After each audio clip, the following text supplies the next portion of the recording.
kicking it old school style for this first update of the month. It is the 5th of December. I'm going to update y'all as I finish books, and we're just gonna go with that. I will probably do like a mid-month upload of this and then continue through the end of the month. But so far this month, I have finished, let me pull my list up. I have finished 3 novels and 2 short stories. So I'm gonna knock the short stories out of the way first, and I'm gonna scoot over, move my coffee so I don't hit it.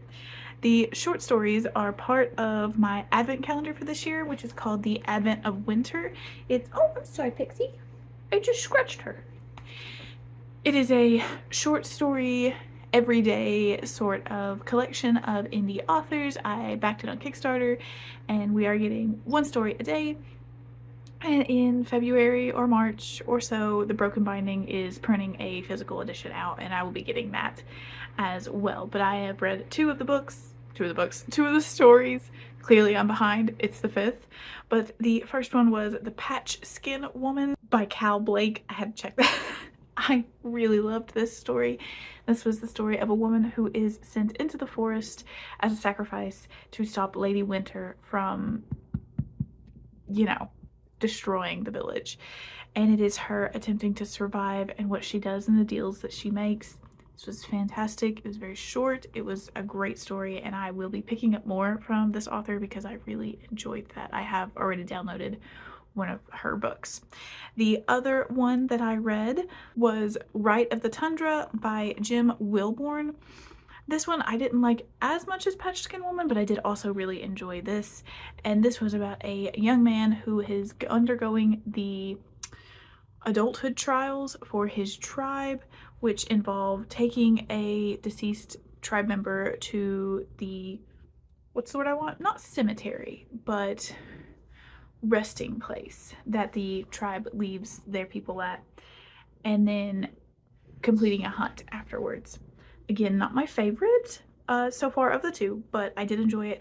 I especially liked in this one, I don't know if the entire tribe was deaf, but everyone who spoke around him, I know for a fact he was because it is said in the text, but everyone uses sign language, which is very interesting. I really love that little attribute, that little flair on it, and I loved the setting. All of these are set in like cold settings so far that I have read, or during the winter, which is appropriate. So it was very good. I liked it. Now for the novels that I read, I'm gonna put my coffee down. I have finished I have an e-orc edition of the published version that's coming out with Orbit, That Time I Got Drunk and Saved a Demon by Kimberly Lemming. This is the indie edition, holding it in place of. I liked it. From what I can tell, they didn't do a whole lot as far as reworking or re-editing the story. It read a little smoother. There was perhaps some line editing that was done, but it was still really fun, really enjoyable. If you are interested in this, it is, if you haven't read it, it's a fantasy romance with a really good fantasy world that has been built and structured, but a focus on the fantasy. And it's about Cinnamon, who saves a demon. She's drunk one night, and she inadvertently figures out how to break the curse that has been put on the demons in this world that's made them like feral and man-destroying. And from there, she and her new demon compatriot Fallon here go off to unseat a Lich Queen. It was fun. It was fun the first like 2 times I read it. It was fun this time too.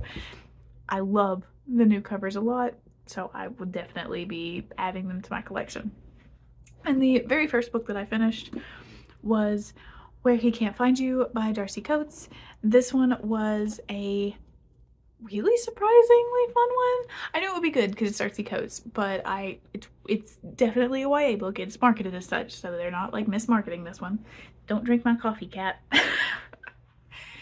And this is a serial killer horror novel. The town of Doubtful has been plagued by a serial killer who takes people for random amounts of time, sometimes returns them, sometimes doesn't, but when he does, they are always killed and stitched into or part of abominations. They are bodies stitched together to make strange, you know, piles, flesh golems almost. It made me think of the flesh golems from D&D, just, you know, not up and walking around. They're very much dead. And this town is so plagued by it that there are rules in place, especially among these kids that the focus of the story follows, to keep yourself safe. You don't go out after dark. When things get weird, you stay home as much as possible. You don't even go out at dusk. And the trick is, where there is red thread, the Stitcher, that's his name, is near. This on the front says, long red thread, someone's dead. And it's accurate. The main cast in this is a set of kids, high schoolers. Abby is the main character. Her name is she goes by Abs. Riss, Rhea, was it Connor? And Hope. They end up having to save one of their own, and a new girl in town, I can't remember her name, she has just, Jen, I think is her name. She has just moved into town, and she is kind of the like foil to these kids who are used to the situation. So these kids grew up in this town, and they're used to the idea of the Stitcher, these ridiculous rules. And she comes in, and she's from, I think, like California or something, and she's like, excuse me? What? Like, this is not normal, folks. Y'all know this? And they work together, again, to save one of their own and maybe save the town. I really liked it. It's like a 3.5. My favorite thing is that there are like illustration segments throughout it in each part. In the dark, in the night, he'll pull you apart. He'll sew you up tight. So like, it's pretty neat. That happens a few times throughout the story. My one other note on this that I find interesting is that this does some of the same things that the Starling House tried to do, but it does it better. For instance, there is a plot point that has to do with mines underneath the town, just like in Starling House. They are somewhat relevant. And there is this idea of something from the past coming forward to the future, like the far past. And one of the things I really hated about Starling House, like I genuinely actually disliked this part, was that in Starling House, the main character finds out one of these stories from another person who tells the story as if a freed slave has told it to her, or the freed slave's descendants. And it uses the trope, the stereotype of the magical person of color in one of the ways it's told. And I really don't like that trope. I find it very disrespectful and it's very tired. I would recommend reading The Black Guy Dies First. I can't remember the author's name, but I'll put it up here. He talks about the same thing. He talks about frequently used tropes in horror. And Starling House uses it, and I didn't like that. I don't like seeing that trope used.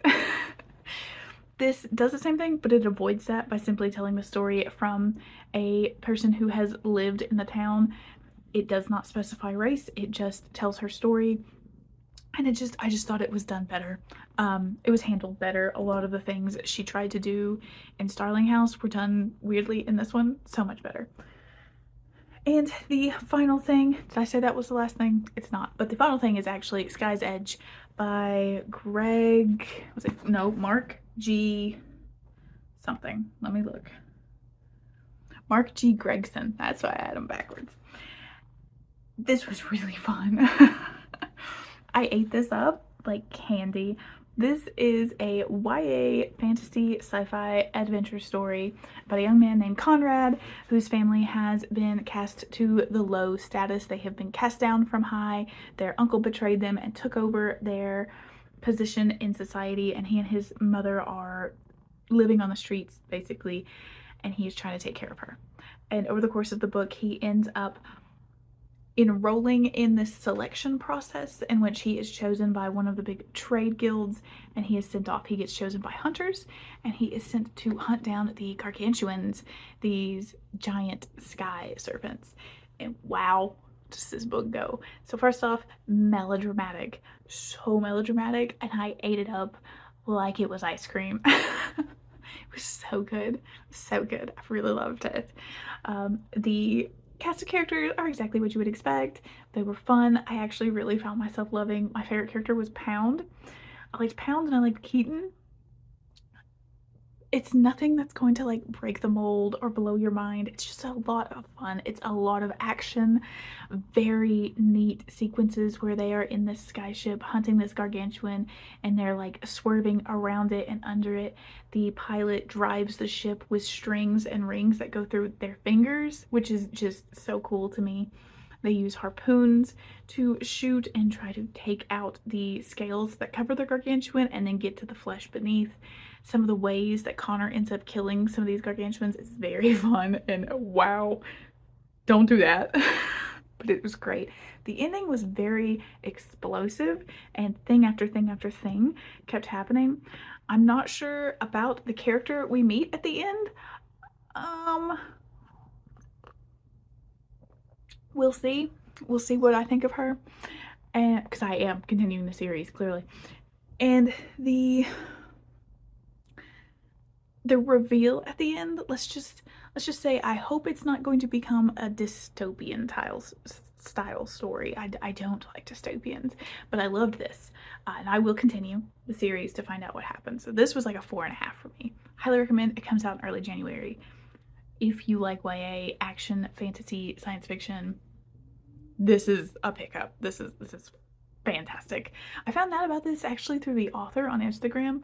He has been posting reels and stuff about always wanting to be an author, you know, having dreams, and he finally got a book published, and just the passion and the like way he presented himself really sold it to me. So I watched for it on NetGalley, and as soon as it was available, I gave it a shot, and again, a lot of fun. I definitely recommend.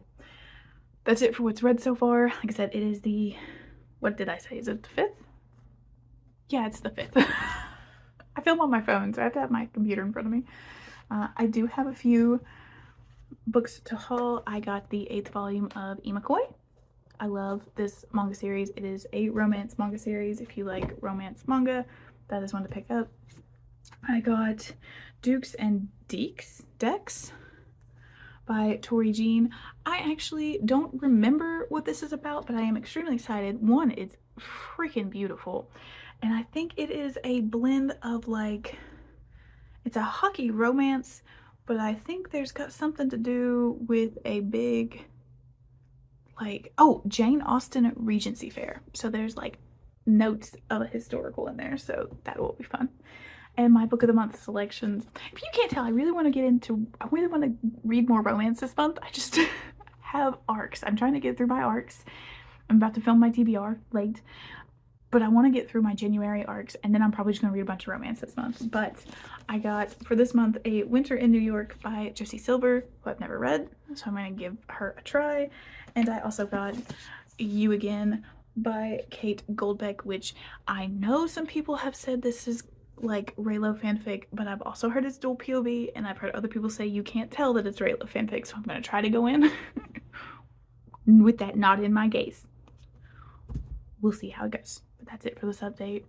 We'll see what I get into next. I think I've started 2 or 3 things. I don't know what will be the focus for me to read for the rest of the day. I'll update you soon. It's the 13th of December. The last time I updated you guys was, I think, my first clip for this month, and that was the like 5th or something. I got what we now think is a respiratory infection, and it pretty much knocked me off my feet for days. I got reading done, but I have been vegged out on the couch, unable to do the basic things, and for me that's very unusual. I am always moving around. I cannot sit still. The running joke, which is the truth, is that I can't sit still unless I'm reading, or I'm very pregnant, or very sick. The last time I watched an entire season of a TV show, I was heavily pregnant with our daughter. So like, the fact that I didn't get up and do anything, chores, filming, Instagram, blog posts, nothing for about like a week now, it really whooped me. But here I am. I think I will have another clip after this one. I hope I have another clip after this one. This is the first day that I have felt up to doing anything. So I have laundry going, I've done dishes, I have done Instagram, I've scheduled out Instagram posts for a huge chunk of the rest of the month, And like, I have been hustling and bustling. I am still congested. I don't know if you could hear it in my voice, but I am incredibly congested. I'm hoping as long as tomorrow I don't like slide back into absolute just misery. I am hoping I will be able to update you guys again. But what I read while I was sick, I read a few manga, which I will talk about at the end of the month. I still have a stack to read, and that's one thing. Like, I don't like having a TBR of manga, like owned manga. Manga is very expensive. For me, comparatively, a $10 manga is way more expensive than a $10 book because it takes me 20 to 30 minutes, depending on the manga, to read it, whereas a $10 book will take me several days. So, I did read some manga. If you're interested, I do a manga wrap-up at the end of the month. But I did read 2 arcs, a novella, and a romance novel.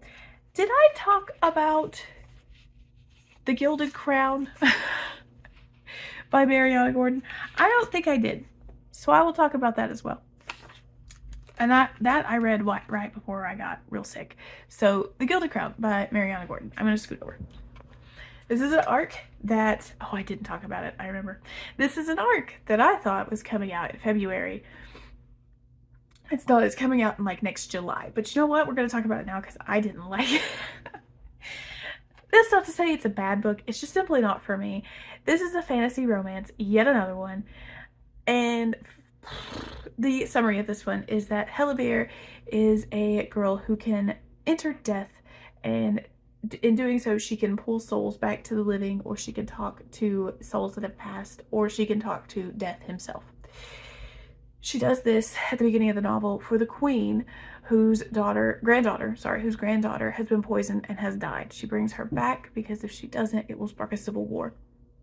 She does this, and then some years, I think it's years later, months later, she is summoned to the castle to be the princess's like herbalist.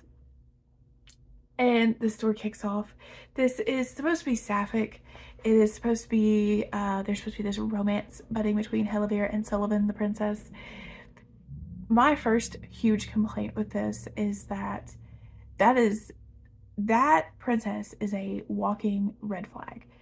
It is not even in a like fun way, if you could call it that. Like sometimes people, you know, dark romance is a thing, right? This is not dark romance. She is just not a good person. She's not, I don't know that she's quite written the way that the author intended, or she doesn't come across as a good person. There is no chemistry between the two of them. I didn't see it, and I frankly disliked her so much at the end of the book. I was like, why are you even giving this woman a minute of your time? She was gaslightive, abusive. She lied to Hellebeer's face, and no, don't like it, didn't enjoy it. On top of that, Hellebeer herself is a wet noodle. She was reactionary. She barely did anything for herself. The only times we saw her stand up for herself, she then immediately backed right back down. She just did what everybody wanted when they wanted it, and that was it. And the final big qualm I have with this is that to bring a soul back from death, Hellebeer has to give a part of herself. So like a few drops of blood and an actual piece of herself. She loses 2 fingers at the beginning of the book. We are never, ever told anything about those missing fingers, how it affects her daily life, how she has to learn, because she is a young woman when she loses those fingers, how she has to learn to like grip things, do things with missing fingers. I don't have missing fingers, but I can safely assume, because I do have chronic pain in my hands, when one of my hands is in a bad state, I can't use my thumb and my forefinger. I have to grip things weird. I have to acclimate to the fact that I can't use those fingers. So Hellebeer should have had some acclimation. Like, we should have gotten just moments of that. The problem I have with the fact that we didn't get that is that the whole book, it's mentioned, but only when we're like, there's a price to pay. Oh, you should feel bad. Oh, she gave up part of herself. Yeah, but it didn't clearly affect her because we don't know anything about it. I forgot half the time. And then at the end of the book, she gives up something rather big. I want to spoil it, but I'm not going to. But she gives up a piece of herself that's like, it's going to affect her every day-to-day life. every single moment of it. Are we told anything about her struggles? Are we told how it affects her? Nah. She gets a replacement so that people don't notice, or to creep people out. That was it. She got a replacement to creep people out. That really pissed me off. She wanted to weaponize it, and then we're not given any of her like actual like growth or how it affected her in any way. I just feel like it was a price without a price, right? She paid a price, but she didn't pay the price. She's a Mary Jane, she's Mary Sue, whatever you want to call her. She didn't actually have to pay the price. If we believe the book in any way, if we take it for word, she didn't pay any price for it. I didn't like it. It bothered me greatly. That's it. That's all I have to say about that. And then as I was getting sick, I got in the mail the reprint of Only Ever Us, which I put on my shelf. Only When It's Us. Hold on. Only When It's Us by Chloe Lees. I read this last year before last year, at some point. I really liked it, and I was going to read the rest of them, but then I found out that they were getting reprinted. And I love these new covers. I actually like these illustrated covers, so I said I'll wait. This is the story of Willa and Reese, Ryder, at their romance. Willa is a soccer player on the road to pro, and Ryder is a young man she meets in one of her classes when she asks him for notes, and he does not hear her because he is deaf in one ear. And they kind of spark off this like enemies to lovers relationship. That part is settled quickly, and that it goes from there. And I started this solely to annotate. As you can see, there's posties in there. I wanted to annotate a few things. If I was feeling ill, I didn't feel good, and my skim to annotate, put notes in, turned into a just full-on reread. I just straight up reread every word in this book. And it was better on a reread. I am so excited. I think in the mail, I am waiting on the second book. It's supposed to be here today, and when it gets here, I will probably pick it up immediately and read it. I don't think I've read the second one, so I'll be excited to get to it. The second one, I think, is about the teacher who is technically Ryder's brother-in-law, who kind of set them up initially, so that intrigues me. But this is really fun if you want a fantastic like sports almost romance, but with some interesting like disability rep in it. Chloe Lees does a really good job with disability rep in her books. This is a really good one to pick up. I will say, be kind to yourself because it does deal with the death of a parent, and it is quite heavy on the grief and the grieving process that she goes through. So if you don't want to read books about grief or with characters struggling with grief, that one definitely has it in it. So that was a really good read. Then I read my arcs. I read Bunt. What was it? There's another part to that title. Striking Out on Financial Aid, I think is what it's called. I'll put the title or the cover right here. Really fun graphic novel. This comes out in February. It's about Molly, who is supposedly won a full ride to the art college of her dreams in her town.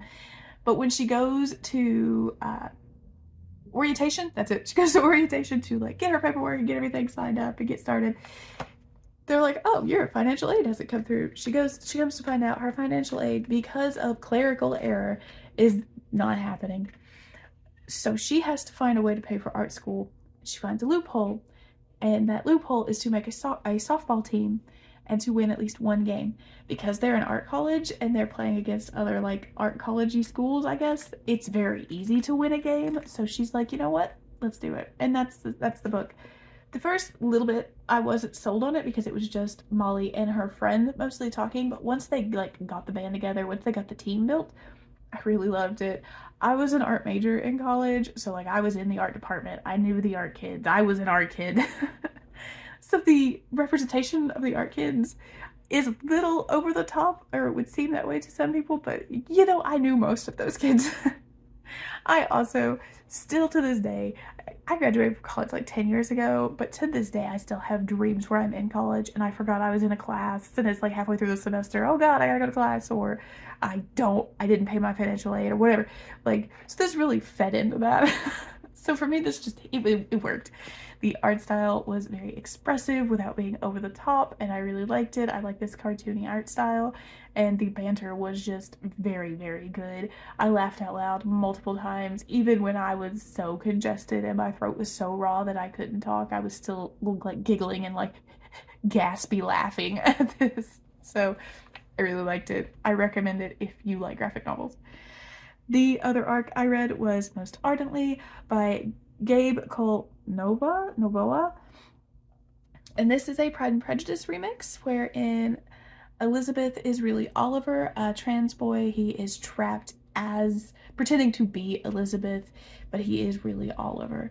And it is just, you wouldn't think it, but it is joyful. It came across as joyful for me. The parts that really stood out to me, and this does stick very closely to the Pride and Prejudice plotline, so I'm not going to summarize that, but the parts that really stuck out to me the most were the moments in which Oliver was able to leave his home, go to his friend's house. So Charlotte and Jane know who Oliver truly is. So he can sometimes sneak out at night or go to Charlotte's house, change, and go about town. But those moments when he was able to leave and fully present and be and look the way he felt and was were just so happy and joyful. It just brought a smile to my face and it warmed my heart. And I really loved it. The ending was just very sweet and again, joyful. There were the main conflict in this, instead of like in Pride and Prejudice where we had Wickham taking advantage of, who was it, Lydia? We had Wickham trying to blackmail Oliver. It wasn't too intense or stakes are too high, that sort of thing. I said it was to say again. It's Pride and Prejudice. We know how it's going to end. It ends happily, and Darcy and Oliver end up as a unit, as a couple. I greatly recommend this. It's really good. And the last thing I have finished was kind of a miss, and that was Her Night with Santa by Adriana Herrera. And this is all smut, no plot. All smut, no plot. Which is fine if that's what you want, but I like plot. So this ended up being mostly me skimming a lot of sex scenes and trying to pick out pieces of a plot. So yeah, it's a girl, a woman rather, who is on a vacation at a friend of her uncle's house. She is staying for the night as she's in a layover, I think. And her uncle is one of the kings of the Magi, and his friend is the Santa family, one of the Santas. So he's like, you could stay at Santa's house. He's chill. He won't be there. So she stays. She has a bunch of sex toys because she's starting a sex toy business. And Santa turns out to be a lady Santa. And they have this like 1-2 night really hot stand. And at the end of it, they know they're true loves and they're made for each other. That's also something that I really have a problem with. But that's on. You need more. You need more, fam. But yes.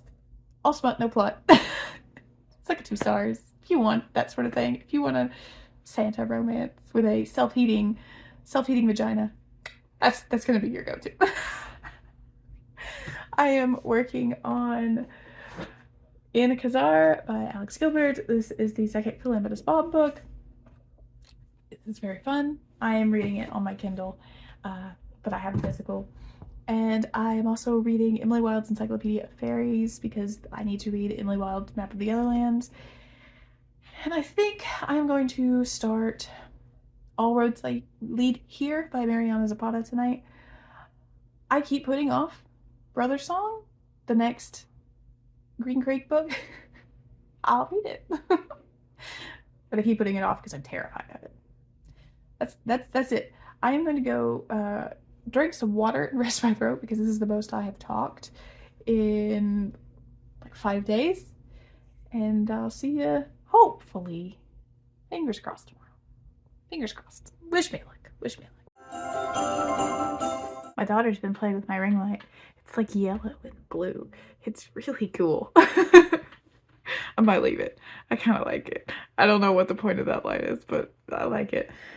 So it's not the yesterday from before, but it is the next day. I am very cold. I'm wearing a very oversized Onley James hoodie. This was supposed to be a Christmas gift till the recipient of the Christmas gift showed up to our D&D game wearing their own version, so now it's mine. But I'm cold. It's been a quiet day, but because I can't be trusted with TBRs, I have not made any progress on anything I was reading, but I did start Starter Villain by John Scalzi. This is his newest release, I think. I really like John Scalzi. I think his writing is absolutely bingeable and just popcorn reads. I haven't read one of his books in a while, but This was available at the library, so I picked it up. It's got a cat in a suit on the cover, and you can't go wrong with a cat in a suit.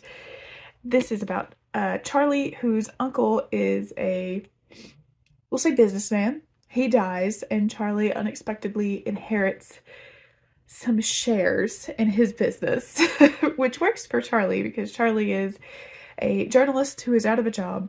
He's been substitute teaching, and he is now homeless for reasons related to said uncle who died. All this to say, he is introduced to a new business, and he is taking that over.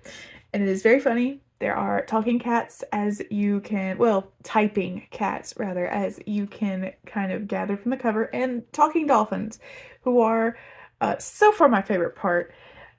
Dolphins are kind of assholes anyway, like real dolphins. So the dolphins in the book kind of accurately reflect that, and that pleases me. The last we heard from the dolphins, there was something about whales, and I'm very interested to see what's going on there.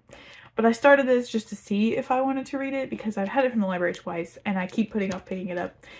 And I was like, oh, I'll give it a shot. And now I've read half of it. Yeah, I've read half of it.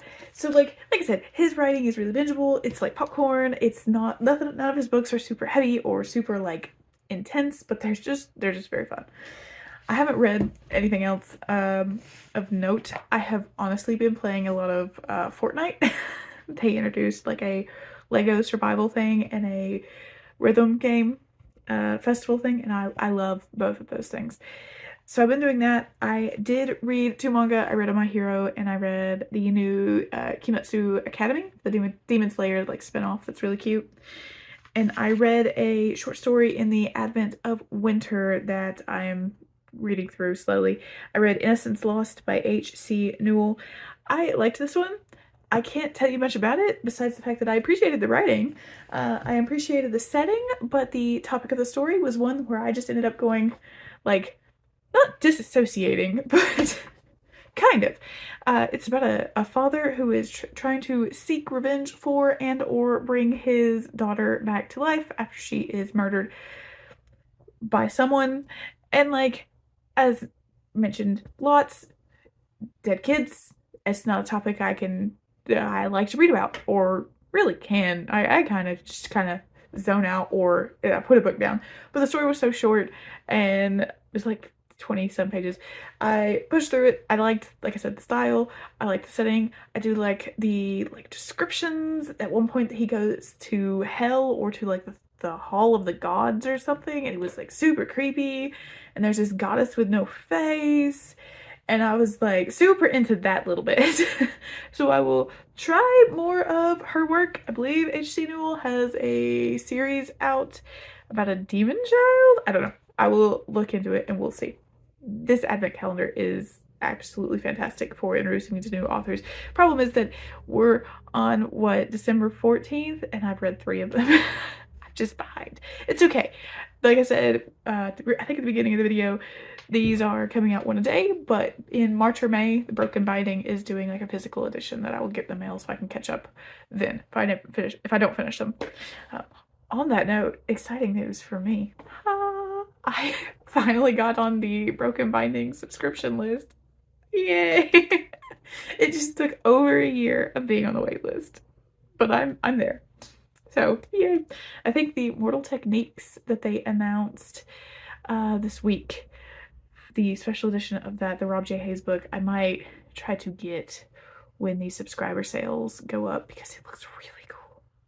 Anyway, that's the last installment in this mid-month vlog check-in new way of doing these wrap-ups. I'm going to probably Monday do the first clip of the next one, and at the end of the month you'll see another one of these. But this is going to get edited, put together, and I'll post this next week. Let me know what all y'all have read. Has anyone else caught whatever the hell this is? Because I can't shake it. I'm still super congested. My throat's still super scratchy and raw. I've got that like Phoebe Buffay thing where my voice is super like scratchy and deep. I'm not nearly as like cool as Phoebe, but yeah, it is what it is. So let me know all that down below, and I will talk to you guys again soon. Thanks so much for watching. Bye, y'all.